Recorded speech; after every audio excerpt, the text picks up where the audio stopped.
Causa, compactuação. Foi mal, vídeo 2. Causa, compactuação.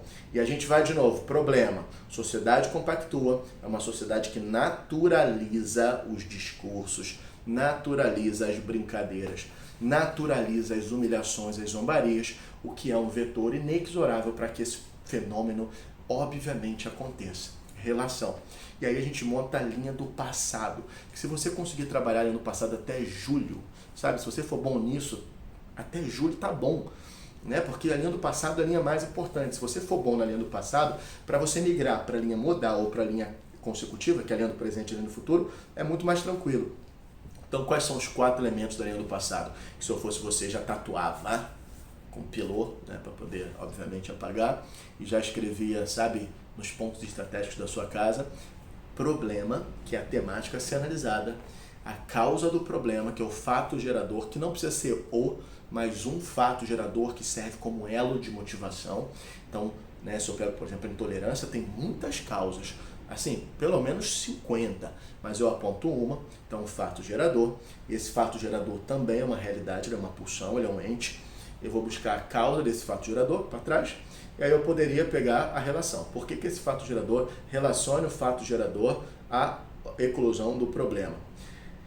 E aí você fez os 4 elementos: problema, causa, relação, causa da causa. Como isso é uma linha reta, a gente compreende que essa linha reta ela não pode voar.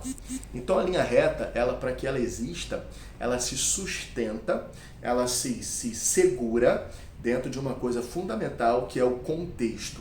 E esse contexto social em que as relações de causa, efeito, relação e causa da causa se fincam, se alicercem, a gente chama de fatores agravantes.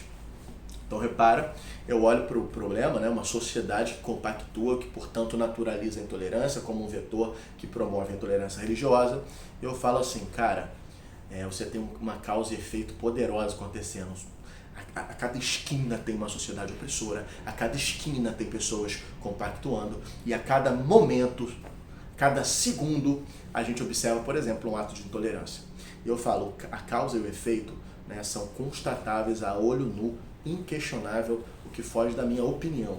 Eu falo, entre uma causa e um efeito, uma relação, muita coisa pode entrar nessa jogada para piorar, para fazer com que esse papum, né, essa causa e efeito se faça com maior impacto, com maior chance, né, que mais percentual de vezes, e que seja mais grave, que são os fatores agravantes. Uma sociedade preconceituosa que compactua com a intolerância, quando somada à pobreza, por exemplo, tem mais chance dos atos de violência serem mais impactantes. Por quê? Imagina uma pessoa sem perspectiva, sem emprego, passando fome, intolerante. Ele é mais tendente a certas coisas. E é óbvio que eu não estou generalizando porque eu não sou criança, mas existe um percentual de pulsão, de tensão. Se eu olho, por exemplo, um fato gerador, compactuação da sociedade e um problema, e dentro dessa correlação de causa e efeito, eu observo uma estrutura religiosa que legitima e demoniza a outra religião, isso agrava. Se eu olho para esse mecanismo, eu falo que é um país em que a impunidade ela existe de modo inquestionável, que você comete crimes e nada acontece, sobretudo em locais longe dos grandes centros. Porra, fator agravante. São realidades que, somadas a uma lógica de causa e efeito, vão problematizar em último grau, fazendo com que haja o aceleramento da curva de possibilidades desse fato. Então é óbvio que população preconceituosa, intolerância tem uma relação, mas você pega um Estado funcionando, polícia na rua, punição garantida, sistema de educação, empregabilidade, você cria o contexto sociológico que indubitavelmente vai fazer com que as possibilidades de ocorrência caiam vertiginosamente. Não estou falando que não vai ter um louco varrido, que vai ser o cara que vai ser o que vai fazer, porque sempre haverá um louco retardado para fazer uma merda. Mas eu estou falando que existe a possibilidade diminuída, né? Então, esse é o grande mecanismo. Essa é a nossa linha do passado. Dentro de uma redação causal também, entre problemas, causas, causa da causa e relação, fatores agravantes, a gente normalmente também traz para a nossa análise a consequência do problema, e eu gosto de colocá-la ou no 2.4, no final do parágrafo, ou no finalzinho do 2.2. Então eu posso pensar que a intolerância religiosa como uma realidade inegável, né, uma triste realidade inegável no país, ele produz consequências. E aí quando eu falo de consequências, são muitas consequências.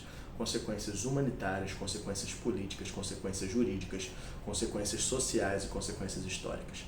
Então, eu posso pensar que o convívio é inviabilizado, direitos são rasgados, a história de opressão das minorias religiosas são deslegitimadas, parece que os caras sofreram por milênios à toa. Então, a gente está observando pelo ponto consecutivo, que eu acho muito interessante. Na nossa quarta-feira, eu tenho como proposta a gente começar a brincar com a linha consecutiva, para a gente aprofundar como é que funcionam os elementos consecutivos.